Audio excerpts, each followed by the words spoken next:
গুৱাহাটীৰ সাংসদ কুইনোজাৰ বিৰুদ্ধে ঠগ প্ৰবঞ্চনাৰ গুৰুতৰ অভিযোগ উত্থাপন এখন গাঁৱৰ ৰাইজৰ। গড়পুত সদেকুচি সৰ্বজনীন জগতধাত্ৰী পূজা মন্দিৰৰ উন্নয়ন আৰু নিৰ্মাণৰ বাবে সাংসদ কুইনোজাই নিজে ঘোষণা কৰিছিল 10 লাখ টকাৰ অনুদান। এই যে দিম বুলি কৈ গ'ল আৰু গ'ল। আজিলৈকে খবৰ নাই সাংসদ কুইনোজাৰ।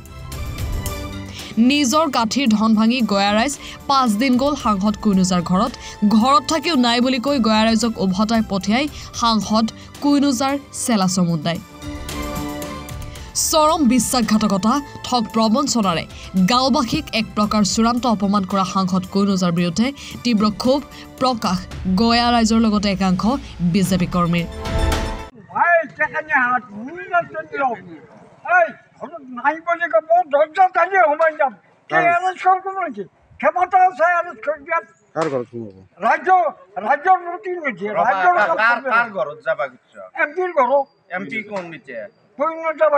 কুইনোজা বাইদেউৰ কাম আছে জানো? কিছুদিন আছে নেকি না নানি নহয়, সেইটো কথা। এতিয়া তেওঁ এই মন্দিৰটো হেৰি কৰি পেলাই তেওঁ যদি সাংসদত পইচাই নাছিল, গাঁঠিত ধনাই নাছিল, তেওঁ কিয় কৈ থৈছে? ফুলজেৰি এটা মাৰি গেল নেকি? ফুলজেৰি মাৰি গেল নেকি? ইয়াৰ পৰা পাৰ হ'ল ফুলজেৰি মাৰি। সেইটো জাপি গামচা এংগলা চব এনাই গেল আমাৰ ৰাইজে কৰা এনাই গেল। প্ৰাৰ্থী হিচাপে নহয়, বিজেপি দলৰ প্ৰাৰ্থী হিচাপেহে কুইনোজা সাংসদ হ'ব বুলি অভিযোগ সাংসদ কুইনোজাৰ বিৰুদ্ধে।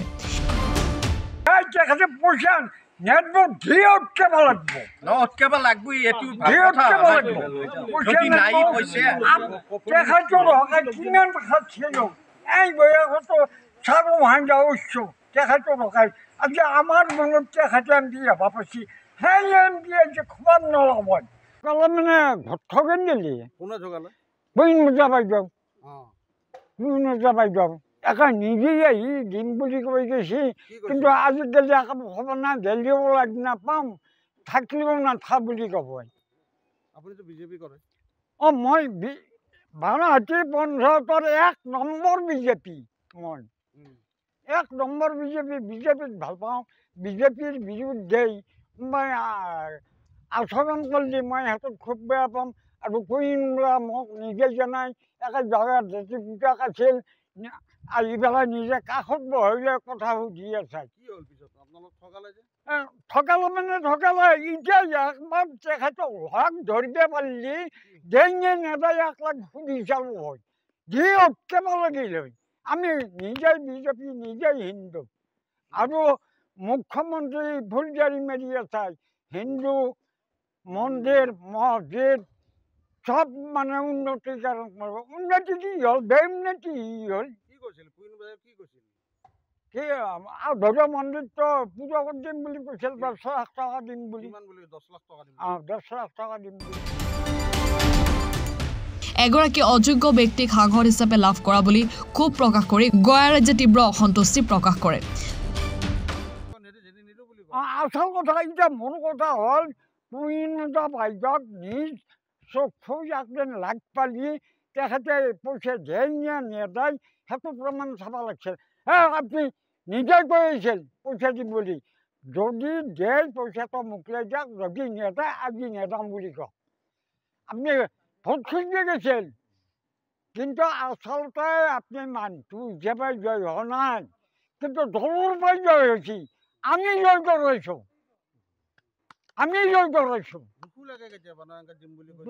এই বয়সতো এতিয়া আপোনাৰ হয় ভোট খুজিব অঞ্চলাই বুজি পাইছি না?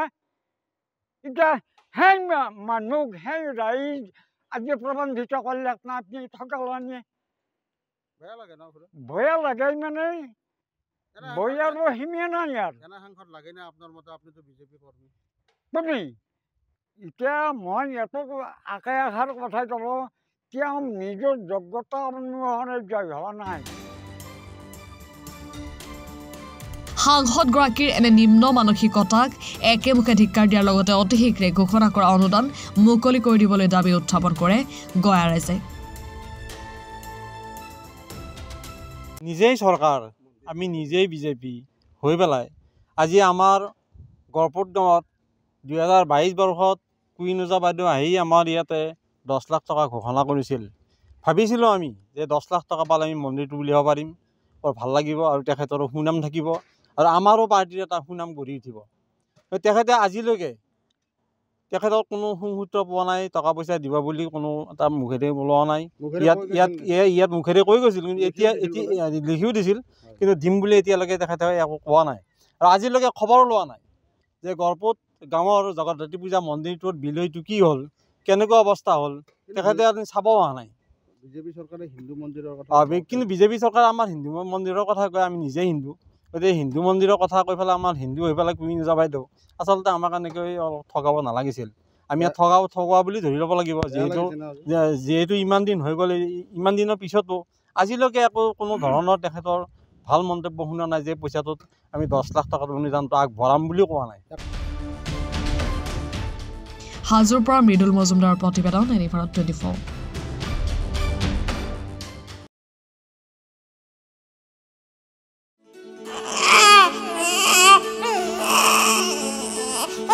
অভিনন্দন আপোনাৰ এজনী ছোৱালী জন্ম হৈছে